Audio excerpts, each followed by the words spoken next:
بسم اللہ الرحمن الرحیم صلی اللہ علیہ حبیبہ محمد وآلہ وصحبہ وبارک وسلم۔ السلام علیکم ورحمۃ اللہ وبرکاتہ۔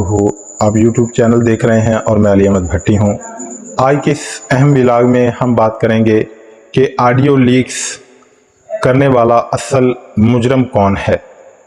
ہیکر بے نقاب ہو گیا اور پتہ چل گیا کہ آڈیو لیکس کس نے کی۔ نمبر 2، عمران احمد خان صاحب کی آڈیو لیکس، اور اس کے بعد ان کی دیگر جو ہے معاملات، ان پر ہم بات کریں گے۔ تو معزز سامعین، ان آڈیو لیک سے ایک بات کا تو کنفرم پتہ چل گیا کہ یہ پاکستان اور عوام کے بالکل خیر خواہ نہیں ہے، بلکہ یہ کیبنٹ میں بیٹھ کر ملکی مسائل، ملکی معاملات، عوامی مسائل، عوامی معاملات، انڈسٹری کس طرف جا رہی ہے، زراعت کس طرف جا رہی ہے، ہماری ملکی گروتھ کس طرف جا رہی ہے، ان کی اس میں کوئی دلچسپی نہیں ہے۔ ہمارا ملک قرضوں کی دلدل میں کس قدر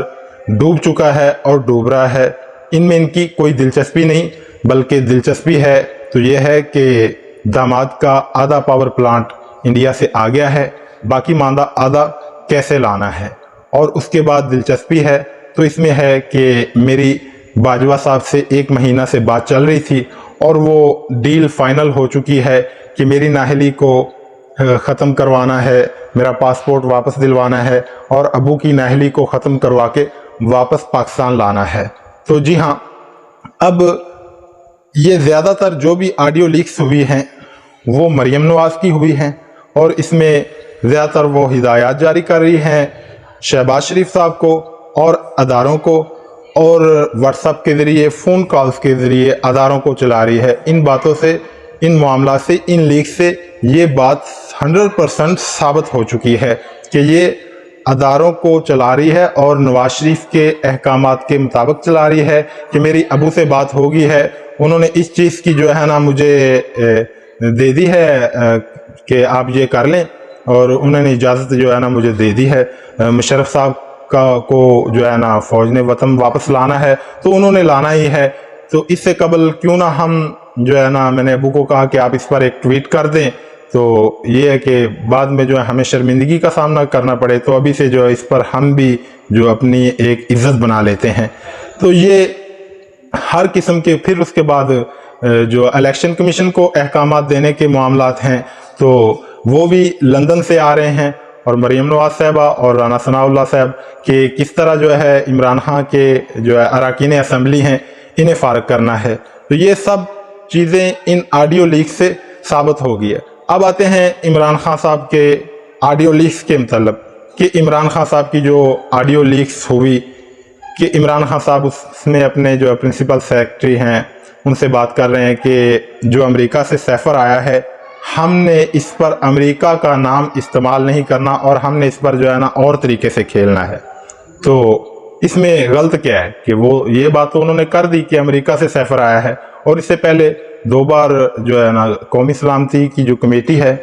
اس میں بھی یہ ثابت ہو چکا ہے کہ بار عمران خان صاحب کے دور حکومت میں، اور دوسری بار خود شہباز شریف کے جو ہے نا دور حکومت میں، کہ یہ سیفر ایک حقیقت ہے اور پاکستان کو دھمکی دی گئی ہے۔ تو اس پر اب عمران خان صاحب نے کہہ دیا کہ میں نے تو ابھی اس پر کھیلا ہی نہیں ہے، کہ انہوں نے سیفر کے جو ہے معاملات جو ٹوٹل ہیں وہ عوام کے سامنے تو اوپن نہیں کیے، کیونکہ یہ ایک سیکرٹس ہیں۔ تو کچھ چیزیں، یہ صرف ایک بات ہی انہوں نے کہی کہ امریکہ نے ہمیں دھمکی دیا ہے پاکستان کو کہ عمران خان کی گورنمنٹ کو ختم کیا جائے، تو یہ بات انہوں نے مین بتائی۔ اس کے علاوہ عمران خان صاحب نے کہا کہ آ جائیں، آپ اس کی تحقیقات کر لیں،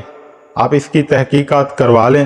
دودھ کا دودھ اور پانی کا پانی ہو جائے گا کہ یہ سائفر حقیقت ہے یا اس جھوٹ کا پلندہ ہے۔ تو اب یہ اس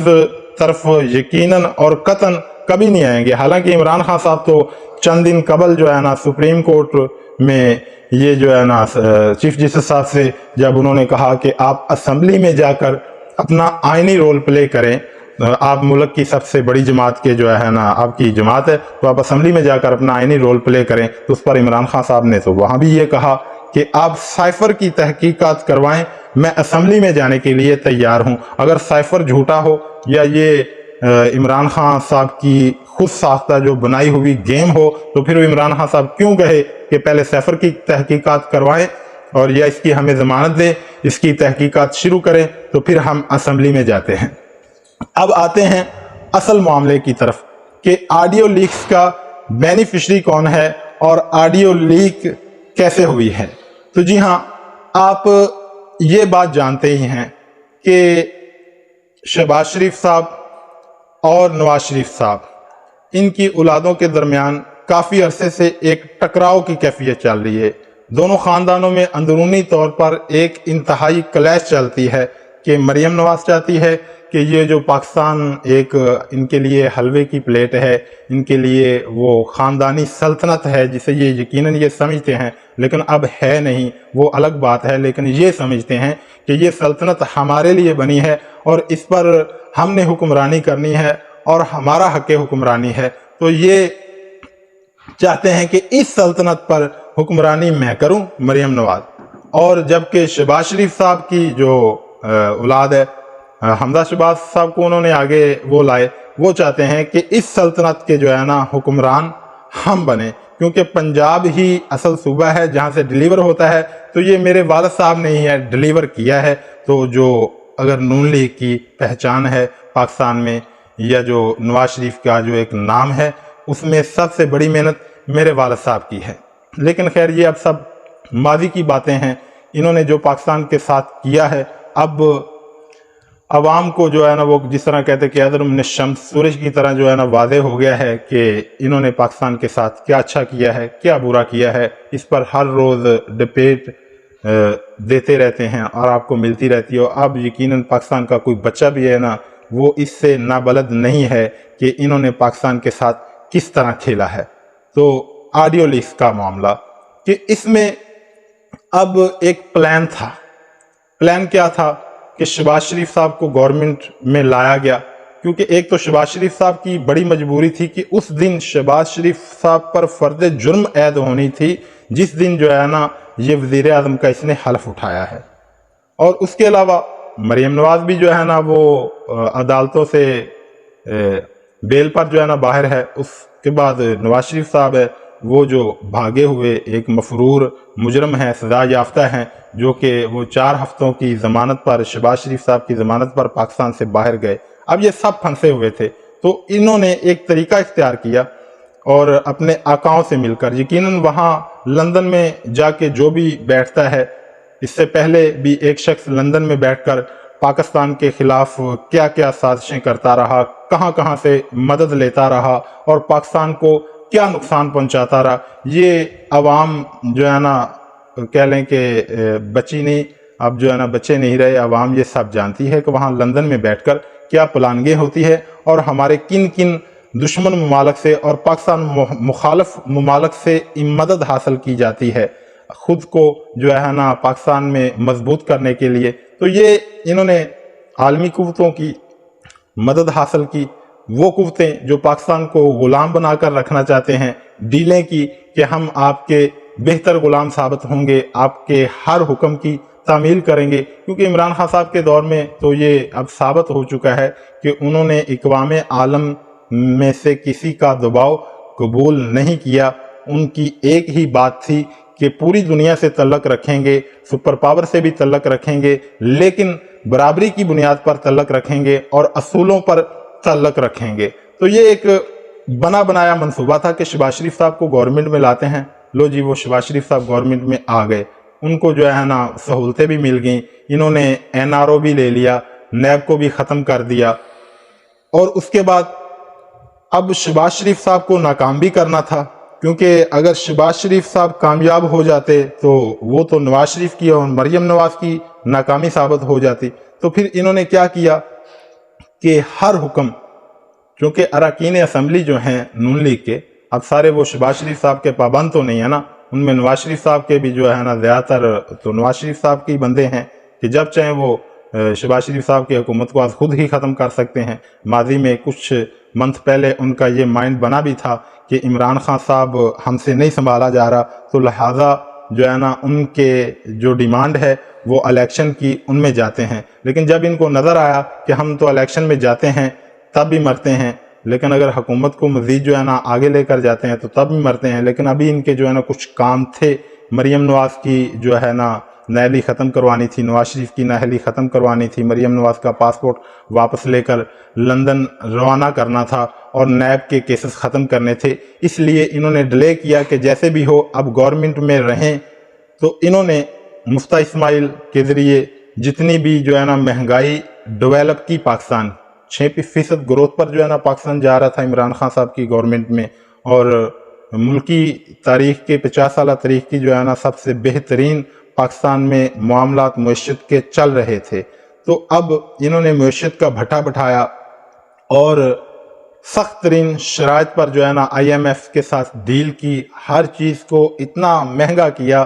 کہ غریب عوام کی جیبوں میں جو 2 سال میں پیسہ آیا، عمران خان کی مثبت اور اچھی پالیسیوں کی وجہ سے کسانوں کے پاس پیسہ آیا، مزدوروں کے پاس پیسہ آیا انڈسٹری چلنے سے، تو وہ اس وقت سارا پیسہ ان کی جیبوں سے نکل گیا، ٹھیک ہے۔